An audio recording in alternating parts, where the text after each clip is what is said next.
होगा। पहले हम होली में होली को जलाते हैं और फिर मनाते हैं। जब तक जलाएंगे नहीं तब तक होली कोई मनाएगा? नहीं। कोई खेलता है? नहीं। तो पहले जलाने की प्रथा है, फिर मनाने की प्रथा है।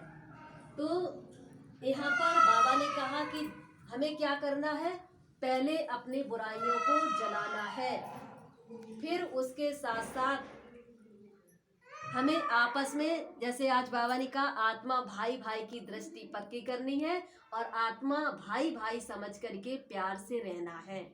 इसीलिए होली को जलाते हैं फिर मनाते हैं। और कहते हैं कि संसार में दो ही रंग ऐसे हैं जो लग जाते हैं तो व्यक्ति उसी में रंग जाता है। पहला रंग कौन सा है? पहला है माया का रंग। या तो इंसान माया के रंग में रंगा हुआ है आज, या फिर दूसरा है ईश्वरी रंग। ईश्वर के रंग में जो रंग जाता है वो ईश्वर का हो जाता है। तो इसलिए कहते हैं कि सृष्टि पर दो ही रंग हैं। अब ये हमारे ऊपर डिपेंड करता है कि हम किस रंग में रंगना चाहते हैं। मायावी रंग में रंगना चाहते हैं या ईश्वरी रंग में रंगना चाहते हैं? ईश्वरी रंग। ईश्वरी रंग ऐसा रंग है जिसके लिए मीराबाई ने कहा था कि ऐसी चुनरी रंग दे मेरी जो उसका रंग छूटे ही ना।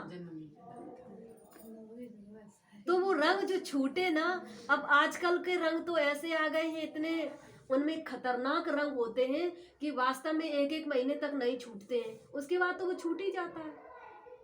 लेकिन ईश्वर का रंग ऐसा रंग होता है जिसको भी लग जाता है, चाहे वो कबीर दास जी हों, मीराबाई हों, सूरदास जी हों, रहीम दास जी हों, जितने भी हमारे महान हुए हैं संत, जिसको भी लग गया वो पूरी तरह से परमात्मा के रंग में रंग गया।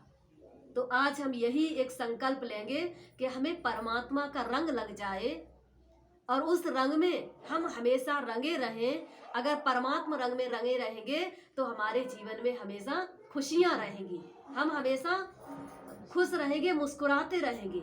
और जब परमात्मा का रंग छूट जाता है तो माया भी रंग लग जाता है, और जब माया भी रंग लग जाता है तो क्या होता है, जीवन में दुख आना शुरू हो जाता है, कष्ट आने लगते हैं। इसलिए कहते हैं कि परमात्मा का रंग हमें अपने जीवन में लगाना है। परमात्मा के रंग की चुनरिया ओढ़ करके इस संसार में हमें रहना है। दूसरा होली में दिखाते हैं, एक प्रथा है, कहानी दिखाते हैं कि होलिका जो थी उनको वरदान प्राप्त था। उनके पास एक ऐसी चुनरिया थी कि उसको ओढ़ करके वो जहां भी बैठ जाए तो आग उसका कुछ नहीं बिगाड़ सकती है। तो उन्होंने क्या दिखाया कि होलिका जो थी वो प्रहलाद को गोद में लेकर के, क्योंकि प्रहलाद तो परमात्मा का भक्त था, ईश्वर का भक्त था, और प्रहलाद के पिता को अभिमान हो गया था कि मैं ही ईश्वर हूँ। तो वो अपने बेटे से यही कहते थे कि तुम मेरा नाम जाप करो, और प्रहलाद कभी करता नहीं था। तो उसको कितनी यातनाएं दी गई, कितने कष्ट दिए गए। लेकिन लास्ट में जब सब फेल हो गए तो होलिका ने कहा कि मेरे पास एक उपाय है, मेरे पास ऐसी चुनरिया है जो ओढ़कर हम बैठ जाएंगे तो वो जल जाएगा और हम बच जाएंगे। लेकिन हुआ क्या, उल्टा हो गया। जो वो चुनरी थी वो उड़ करके प्रहलाद को लपट गई और प्रहलाद बच गए, होलिका जल गई। इसका अर्थ क्या है कि जो आत्माएं परमात्मा का ध्यान करती हैं, ईश्वर के सानिध्य में रहती हैं, वो आत्माएं कैसी भी कठिन परिस्थिति हो उसमें भी बच जाती हैं। तो होलिका बुराई का प्रतीक है, प्रहलाद अच्छाई का प्रतीक है। तो हमें क्या करना है, हमें परमात्मा की याद में हमेशा रहना है, परमात्मा के नाम की चुनरिया ओढ़ना है, जिससे हम बुराइयों से हमेशा बचे रहेंगे। फिर रंग लगाते हैं, जलाने के बाद रंग क्यों लगाते हैं कि एक दूसरे के रंग में हम रंग जाएं, एक दूसरे के साथ अपने पुराने बैर भाव को भूल करके एक हो जाएं। तो यहाँ परमात्मा पिता ने कहा कि हमें क्या करना है, परमात्मा की याद में रह करके और परमात्मा का ईश्वरी रंग लगा करके हमें आपस में एक होकर रहना है।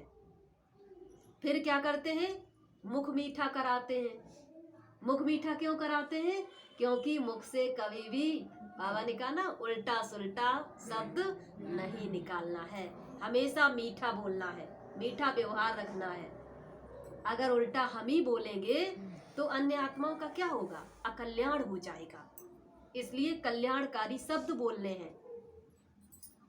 तो होली में इस वर्ष हम यही शुभकामना रखेंगे कि कुछ न कुछ ऐसा परिवर्तन करें, एक संकल्प यहाँ से लेकर जाएं और अपने जीवन में उसको आत्मसात करें और उसी आधार पर पूरा वर्ष अच्छे से हमारा पूरा वर्ष जाए।